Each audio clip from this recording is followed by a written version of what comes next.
මම මේ අපේ ගෙවල් ළඟ කඩේට යන්න ලෑස්ති. බලන්නකො මාත් එක්ක යාළුවෝ දෙන්නෙක් පස්සෙන් එනවා. කඩේට එනවා මාත් එක්කම යන්න. එන්නකො බලන්න යන්න. මේ ඉන්න එක්කෙනෙක්. මෙන්න එක්කෙනෙක්. මේ අපේ බල්ලෝ නෙවෙයි මේ පාරේ ඉන්න බල්ලෝ. මාත් එක්ක එනවා කඩේට යනකොට පස්සෙන් බනිස් කන්න. මෙන්න අනිත් එක්කෙනා මේ ඉන්නේ. ඔන්න බලන්නකො දැන් මාත් එක්ක කඩේට යන්න එනවා මේ පස්සෙන් එනවමයි ස්පංචි කන්න. හරි ඔන්න බලන්නකො එන හැටි. මේ වාහනේ සද්දය ඇහෙනකොට දෙන්න එනවා කාර් එක ගාවට. මම මොනවා හරි ගේනවා කියලා දන්නවා යාලා.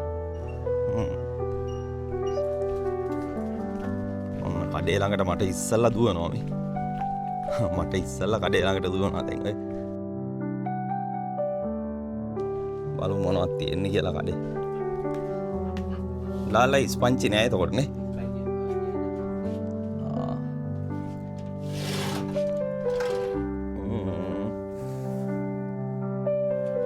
මේ බනිස් තියෙන බනිස්යක් ගන්න.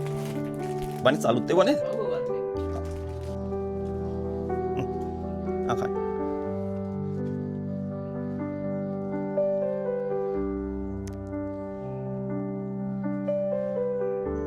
අයාට ස්පංචියක් තිබ්බා. ඒකම්.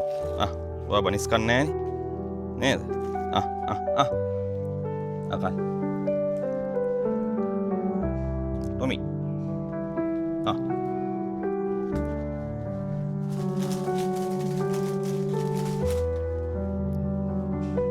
Tomien, tao ka kam. En. Wayan. Tommy. ඔන්න බලන්න මෙයා අල්ලන හැටි මේ බනිසිය. මේ බනිස් ගෙඩිය මෙයා අල්ලනවා උන්. හරි දැන් කෑවනේ යා. යා.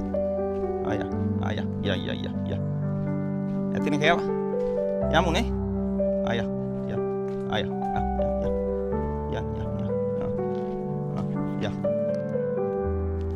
වතුරෙකුත් තියලා තියෙන්නේ මේ. එයාලට වතුර තිබ්බ ඇතුළේ හම්බොන්න. මේකෙන් ඇවිල්ලා වතුර බීලා යනවා. ඔයාලටත් පුළුවන් ඇත්තටම ගේ ඉස්සරහින් මෙන්න මේ වගේ වතුර එකක් තියන්න මේ වගේ ඉඩෝරේ දවස්වල. ඒතකොට එයාලා ඇවිල්ලා වතුර බොනවා. දැක්කද මගේ යාළුවෝ දෙන්න?